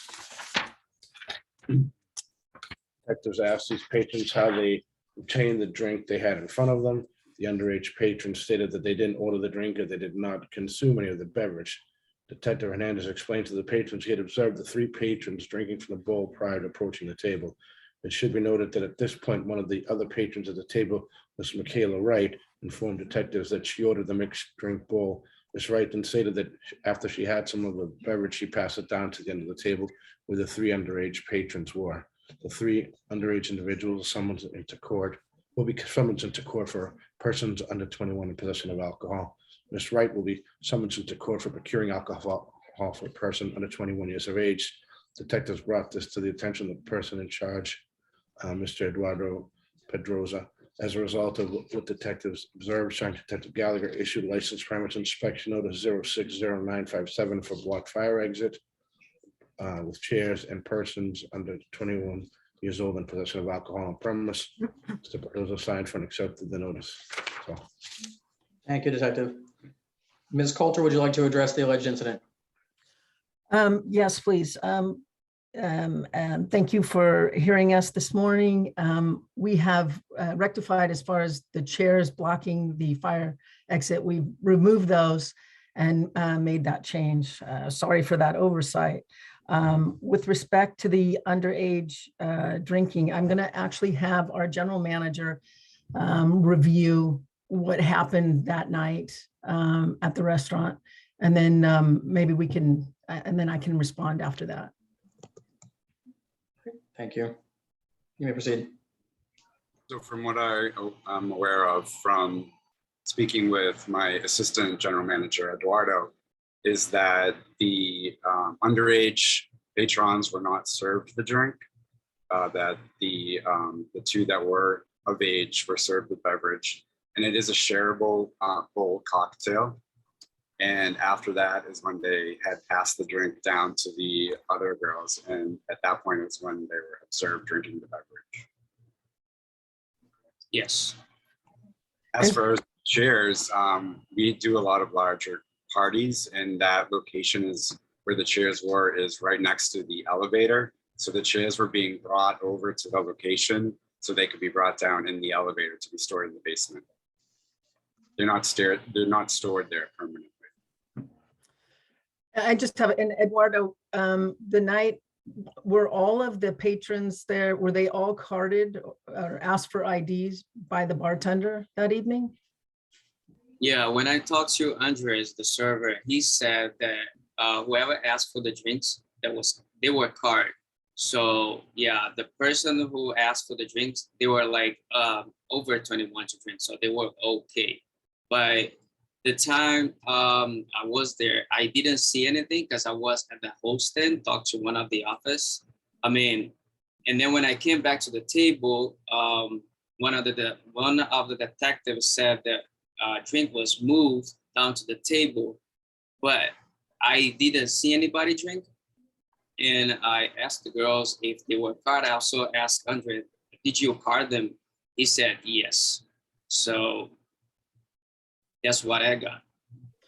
Right, okay, so the drink, the shareable drink was served to the two people, individuals that were over 21, and they were with obviously other individuals that were under 21, and then the bowl was slid down to the younger individuals, which, by the way, we do have that, we have this on video, so we could provide that if need be. And then we've also, as a company, have changed our policy in terms of the shareable drink. When there's a party of younger individuals, we will make certain that that doesn't happen again.